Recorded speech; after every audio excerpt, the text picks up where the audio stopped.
యేసుక్రీస్తు యొక్క అతి శ్రేష్టమైన నామంలో మీ అందరికీ కూడా సమాధానం కలుగును గాక. ఆమేన్ ఆమేన్. ప్రియా దేవుని బిడ్డలారా,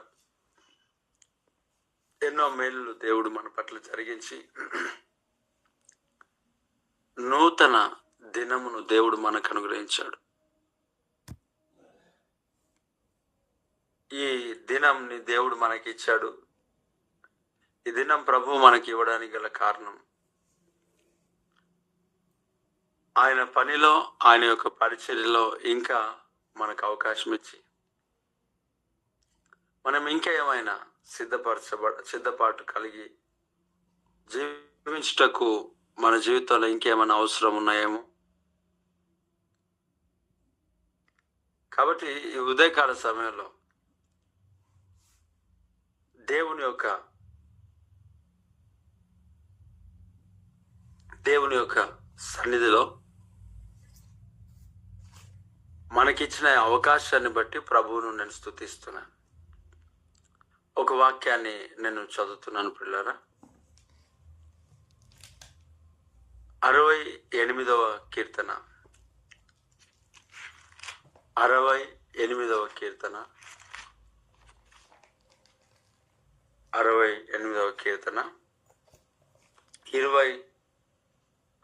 28వ చరణాన్ని నేను చదువుతున్నాను. పిల్లరా, నిన్నటి దినాన్న దేవుడు నేను నీకు ఆరోగ్యమును కలుగజేస్తానని దేవుడు మాట్లాడాడు. ఇక్కడ ఈ దినాన్ని దేవుడి సన్నిధిలో ఒక వాక్యం ప్రభువు మనకు అనుగ్రహిస్తున్నాడు. నీ దేవుడు నీకు బలము కలుగా నియమించి ఉన్నాడు. దేవునికి స్తోత్రం. నీ దేవుడు నీకు బలము కలుగా నియమించి ఉన్నాడు. ఈరోజు నీ జీవితంలో దేవుడు ఏ ఏ వాటిలో నువ్వు ఇబ్బంది పడుతున్నావో, బలహీనపరచబడి ఉన్నావో, అనారోగ్య లేక మెంటల్గా ఎక్కడెక్కడైతే నీవు కృంగిపోయి బలహీనపరచబడి బలహీనత స్థితిలో నువ్వు ఎక్కడెక్కడైతే కూడుకుపోయి ఉన్నావో, ఈ ఉదయకాల సమయంలో ప్రభువు చెప్తా ఉన్నాడు, నీ దేవుడు నీకు బలము కలుగ నియమించి ఉన్నాడు. దేవుడికి మహిమ కలుగును గాక. చూడండి పిల్లలారా, దేవుని సన్నిధిలో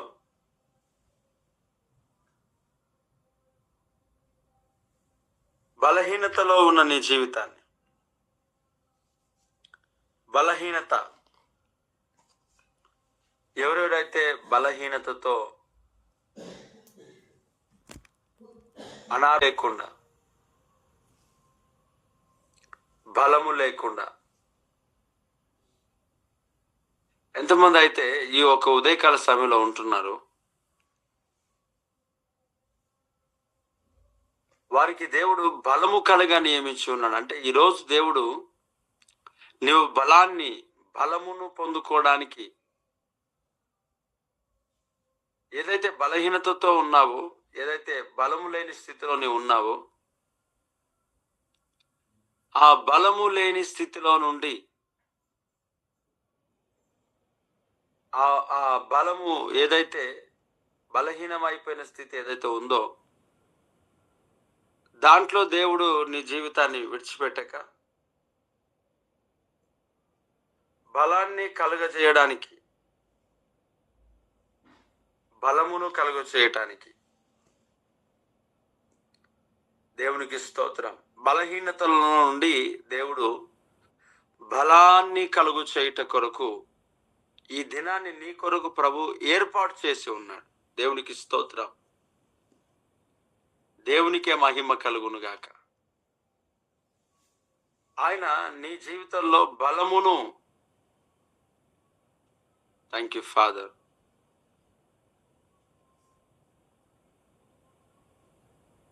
థ్యాంక్ యూ జీసస్. అనేక మంది జీవితాల్లో బలహీనమైపోయిన స్థితులు అనేటివి చాలా మంది జీవితాల్లో కనబడతాయి. ఎందుకు బలహీనం అయిపోతూ ఉంటారు అని అంటే, మనము వాక్యంలో చూస్తాం. వంగిపోయిన నడుము కలిగిన ఒక స్త్రీ కొత్త నిబంధనలో మందిరానికి రావటం అని జరుగుతుంది. వంగిపోయిన నడుము కలిగిన స్త్రీ 18 సంవత్సరముల నుండి ఆ వంగి 18 లూకా సువార్త 13వ అధ్యాయం 11వ వచనంలో మనకు కనబడుతుంది. 18 ఏండ్ల నుండి బలహీనపరచు దయ్యము పట్టిన ఒక స్త్రీ అచ్చట నుండెను. ఆమె నడుము వంగిపోయి ఎంత మాత్రం చక్కగా నిలవలేకుండానంట. చూడండి,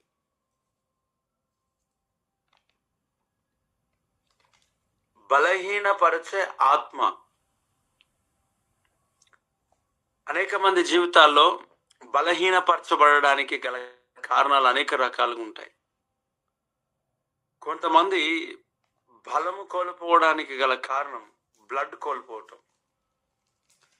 ఈ బ్లడ్ ఎందుకు కోల్పోయినారు, ఈ బ్లడ్ ఎందుకు తగ్గింది అని అంటే, కొన్ని సందర్భాల్లో కొంతమంది వచ్చి అనేక రోగాలు లేక సమస్యలు వారు చెబుతుంటున్నప్పుడు, కొన్ని సందర్భాల్లో దేవుని సన్నిధిలో నేను అడిగాను, మీరు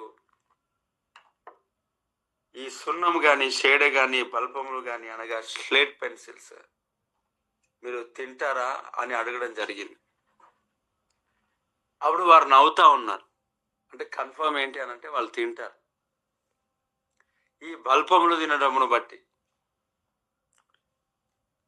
గుట్కా ఎంత గుట్కా, పురుషులేమో గుట్కాలు తింటారు, స్త్రీలేమో బల్పాలు తింటారు. అంటే రెండు హానికరమైనవి. చాలా మంది అనుకుంటారు మాకేం అలవాటు లేదు. సో వీళ్ళకు బల్పములు తినే అలవాటు ఉంటుంది కొంతమందికి. కాబట్టి ఒక జరద తిన్న వారితో సమానమే కదా. ఈ బ్లడ్ అనేది లాగేస్తూ ఉంటున్నది కదా. కాబట్టి అనేక మంది జీవితంలో బ్లడ్ తగ్గిపోవటం. కొన్ని సందర్భాల్లో కొంతమంది ఎంత తినినా కూడా వారు శరీరంలో బలాన్ని పొందుకోరు, బలహీనంగా అయిపోతారు. దినదినం బలహీనం. ఇక్కడ ఒక స్త్రీ వంగిపోయిందంట. వంగిపోయిన నడుము కలిగిన స్త్రీ. ఆమె కట్టుబట్టుకొని ప్రతిదినం మందిరానికి వస్తూ ఉంది, సమాజ మందిరానికి వస్తూ ఉంది, వాక్యాన్ని వింటూ ఉంది, వెళ్తూ ఉంది. కానీ ఆమె విడుదల పొందుకోలేదు, ఆరోగ్యాన్ని పొందుకోలేదు, స్వస్థతను పొందుకోలేదు. అలా 18 years గడుస్తూ ఉంది. 18 సంవత్సరముల నుండి.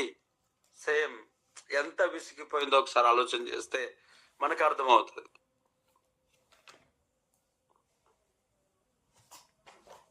అంటే 18 years అని అంటే నార్మల్ విషయం ఏం కాదు కదా. 18 సంవత్సరముల నుండి ఆమె స్థితి అదేనంట, ఆ పరిస్థితి అదేనంట. ఇప్పుడు ఈ 18 సంవత్సరముల నుండి ఏదైతే ఆ బిడ్డ బాధపడుతుందో, ఒకరోజు యేసుక్రీస్తు ప్రభు ఆ సమాజ మందిరంలో ఉండటం జరిగింది. ఆ సమాజ మందిరంలో వంగిపోయిన నడుము కలిగిన ఆ స్త్రీ అలాగే వస్తుండడం ప్రభు గమనించి, అక్కడ కూర్చోవడము ప్రభు గమనించి, అక్కడ ఉండడం దేవుడు గమనించి, ఆమెను, ఆ ప్రభుని యేసుక్రీస్తు తనను విడిపించాడు, ప్రార్థించాడు. ఎప్పుడైతే ప్రార్థన చేశాడో, ఎప్పుడైతే ఆ వ్యక్తికి విడుదలను ప్రభు ఇచ్చాడో, లూకా సువార్త 13వ అధ్యాయము 11వ వచనాన్ని నేను చదువుతున్నాను మరొకసారి. 13, 11 చూడండి. 18 ఏళ్ళ నుండి బలహీనపరచు దయ్యము. చూడండి, కింద ఒక ఆత్మ పట్టిన ఒక స్త్రీ ఆచరణ. ఆమె నడుము వంగిపోయి ఎంత మాత్రం చక్కగా నిలబడలేకుండా యేసు ఆమెను చూచి రమ్మని పిలిచి, అమ్మ, నీ బలహీనత నుండి విడుదల పొంది ఉన్నావని ఆమెతో చెప్పి ఆమె మీద చేతులు ఉంచగానే ఆమె చక్కగా నిలవబడి దేవుని మహిమపరచను. దేవునికి స్తోత్రం కలుగును గాక. పురులారా, యేసుక్రీస్తు ప్రభు ఆమె ఆమె కొరకు ప్రార్థన చేశాడంట. చూడండి, నేను చాలా సందర్భాల్లో చెప్తాను, పాష్ దయ్యాలు ఉంటాయి, దొరలవు అవన్నీ మనకి ఇక్కడ కనబడతా ఉంది. ఏమంటే బలహీనపరిచే ఆత్మ, దయ్యము, బలహీనపరిచే దయ్యము అక్కడ చాలా స్పష్టంగా కనబడుతుంది. ఈ దేని వల్ల వచ్చింది? 7 రోగంలో పత్రిక ఇదే కదా మనం రాసింది. దేని వలన వచ్చింది అని అంటే దయ్యము వలన వచ్చింది, ఇది దురాత్మ వలన. చూడ అక్కడ అన్నాడు 18 ఏండ్ల నుండి బలహీనపరచు దయ్యము అంట. చూడండి ఏమంట, బలహీనపరచు దయ్యము పట్టిన యొక్క స్త్రీ. ఏం పట్టిందంట ఆమెకి? దయ్యము పట్టిందంట. దయ్యం పట్టింది. మరి ఆ దయ్యానికి యేసునామములో వెళ్ళిపో అని, లేకపోతే దయ్యమా విడిచిపెట్టని ఇవన్నీ చెప్పలే. ఒకటే మాట, యేసు ఆమెను చూచి రమ్మని పిలిచి, అమ్మా నీ బలహీనత నుండి విడుదల పొంది ఉన్నావని ఆమెతో చెప్పి ఆమె మీద చేతులు ఉంచగానే ఆమె చక్కగా నిలవబడి దేవుని మహిమపరచను. దేవునికి స్తోత్రం కలుగును గాక. చూడండి ప్రియులారా, చక్కగా నిలబడి దేవుని మహిమపరచను. దొరలలే, దురాత్మ వెళ్ళిపోలే, నేను వెళ్ళిపోతా అని కేకలు వేసి వెళ్ళిపోలే. కానీ ఆ దయ్యమే పట్టింది, మాత్రం దయ్యం. మూగమైన చెవిటి దయ్యమా ఈ కుమారుని విడిచిపెట్టి వెళ్ళిపో అన్నప్పుడు కేకలు వేసి విలవిలలాడించి వెళ్ళిపోయింది. విలవిలలాడించి వెళ్ళిపోయింది. దురాత్మ దొర్లింది, పడింది. కొంతమంది మన దేవుడు పడగొట్టడానికి రాలేదు, నిలబెట్టడానికి వచ్చాడంటారు. మరి పడిపోతే నిలబడతారు. పడిపోయిందేమో దేవుని దురాత్మ, నిలవబడింది ఎవరన్నా అంటే మనిషి. నేను చాలా మందికి ప్రార్థన చేశాను, తాగుబోతులకు, తిరిగిబోతులకు, వ్యభిచారులకు ప్రార్థన చేసినప్పుడు పడిపోయినారు, తిరిగి లేచి నిలబడి మరలా ఆ పాపంలోనికి వెళ్లకుండా దేవుడు మమ్మల్ని కాపాడుతూ ఉన్నాడు. మాకు అసహ్యం పుట్టింది పాపం అంటే అంటున్నారు. మరి పడింది ఎవరు? నిలవబడింది ఎవరు అంటే, పడిపోయింది, వెళ్ళిపోయింది దురాత్మ, నిలవబడింది మనిషి. దేవునికి స్తోత్రం. కానీ ఇక్కడ పడిపోలే, దొరలలే, కానీ దురాత్మ మాత్రం వెళ్ళిపోయింది. అంటే కొన్ని సందర్భాల్లో ప్రార్థన చేస్తున్నప్పుడు దురాత్మలు తెలియకుండా వెళ్ళిపోతా ఉంటాయి. అక్కడ చూడండి, నీ బలహీనతల నుంచి విడుదల పొందావు. ఏంటయ్యా బలహీనత అంటే? వంగిపోయిన నడుమ, అంతే. ఈరోజు అనేక మంది జీవితాల్లో అనేక రకాలుగా అనేక పరిస్థితులలో వంగిపోతున్నారు. ఆత్మీయ జీవితంలో వంగిపోతున్నారు, ప్రార్థన జీవితంలో వంగిపోతున్నారు, పవిత్రత జీవితంలో, పరిశుద్ధత జీవితంలో వంగిపోతున్నారు. అనగా బెండ్ అయిపోతా ఉన్నారు, పడిపోతా ఉన్నారు, బ్యాక్ స్లైడ్ అవుతా ఉన్నారు, ముందుకు సాగలేని పరిస్థితుల్లోకి వెళ్ళిపోతున్నారు. అపవాది, దయ్యము పట్టే దురాత్మనే వెనుకకు లాగుతా ఉంది. నువ్వు ప్రార్థన చేస్తలేదు, కారణం దురాత్మయే. సాతానుగాడే ప్రార్థన చేయనివ్వడు, దేవుని సన్నిధిలో ఎదగనివ్వడు, దేవుని సన్నిధిలో ముందుకు సాగనివ్వడు, దేవుని సన్నిధిలో బలముగా నిలవబడనివ్వడు. అపవాదిగాడాడు, దయ్యము వాడు ముందుకు సాగనివ్వట్లేదు, ముందుకు వెళ్ళనివ్వట్లేదు. ఆరోగ్యాన్ని పొందుకోకుండా అపవాదిగాడు ఆటంకపరుస్తూ ఉన్నాడు. బలాన్ని పొందుకోకుండా, క్షేమమును పొందుకోకుండా, అభివృద్ధిని పొందుకోకుండా అపవాదిగాడు నిన్ను ఆటంకపరుస్తూ ఉన్నాడు. ఎన్నో రోజులుగా, ఎన్నో దినములుగా నీ జీవితంలో బలహీనపరుస్తున్నట్లయితే ఆ దేవాది దేవుడు ఈ రోజు ఉదయకాల సమయంలో ప్రభువు నీకు బలము కలగ నియమించి ఉన్నాడు. అంతే యేసునామములో ఆమేన్. ఆ వంగిపోయిన నడుము కలిగిన ఆ స్త్రీకి ఆ బలహీనతల నుంచి విడిపించిన దేవుడే ఈ ఉదయకాల సమయంలో నీ ప్రతి బలహీనతల నుంచి ప్రభు విడిపించి, బలహీనపరచు ఆత్మ నుండి దేవుడు విడిపిస్తున్నాడు. ఈ ఉదయకాల సమయం నుండి నీవు ఆరోగ్య విషయంలో అభివృద్ధి పొందుకోవడం నువ్వు చూస్తావు, బలమును పొందుకోవడం నువ్వు చూస్తావు, శక్తిని పొందుకోవడం నువ్వు చూస్తావు. Praise the lord.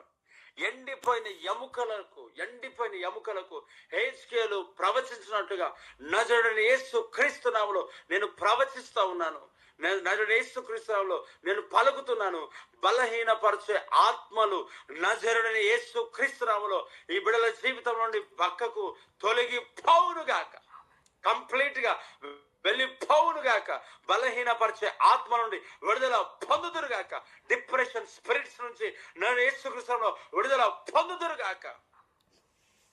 ఆత్మీయ జీవితంలో, తలంపుల విషయంలో, ఆనంద విషయంలో, ఆలోచనల విషయంలో ఏదైతే బలహీనపరచబడుతున్నారో, low BP, high BP, every tensions complete గా నజరుడైన యేసుక్రీస్తులో బలహీనపరిచే ఆత్మలు ఈ స్థలం నుండి, ఈ సంఘం నుండి, ఈ పరిచర్య నుండి, ఈ కుటుంబాల నుండి, ఈ గూగుల్ మీట్ లో జాయిన్ అయిన ప్రతి ఒక్కరి జీవితం నుండి తొలగిపోవునుగాక.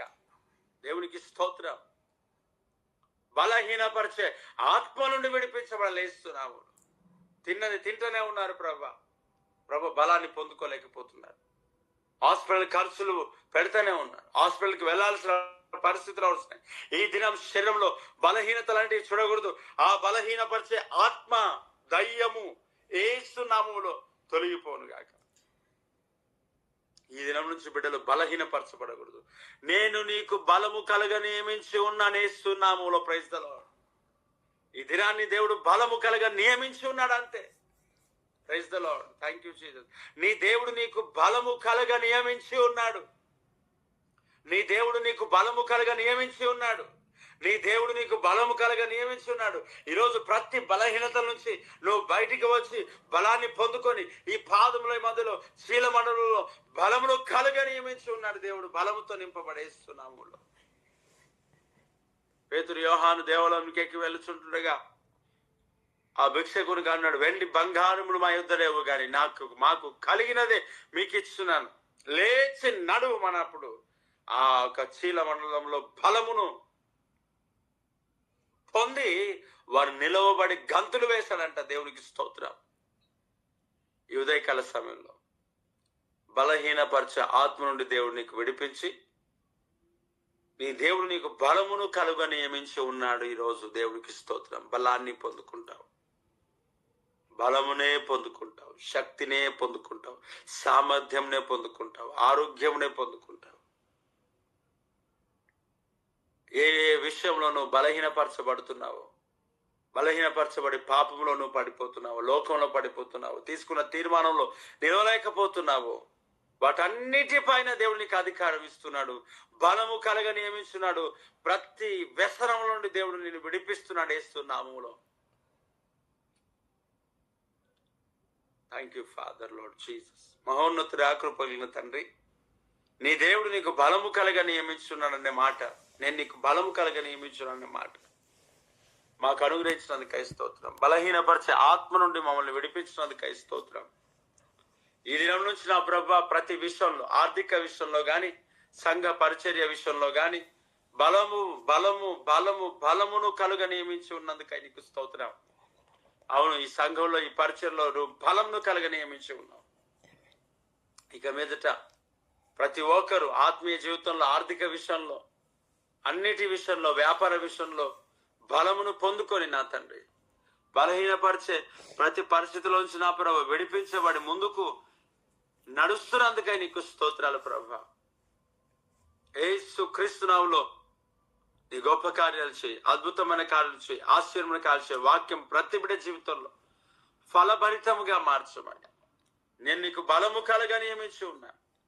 నీకు బలము కలగ నియమించి ఉన్నాను. నీ దేవుడు నీకు బలము కలగ నియమించి ఉన్నాడు అనే మాటను బట్టి నీకు స్తోత్రాలు చెల్లిస్తూ ఈ దినం మాకు బలాన్నే నువ్వు ఇస్తావు. దాన్ని బట్టి నేను స్తుతిస్తూ మహిమపరుస్తూ నజరుడైన యేసు క్రీస్తు నామములో అడుగుచున్నాము తండ్రి. ఆమేన్, ఆమేన్.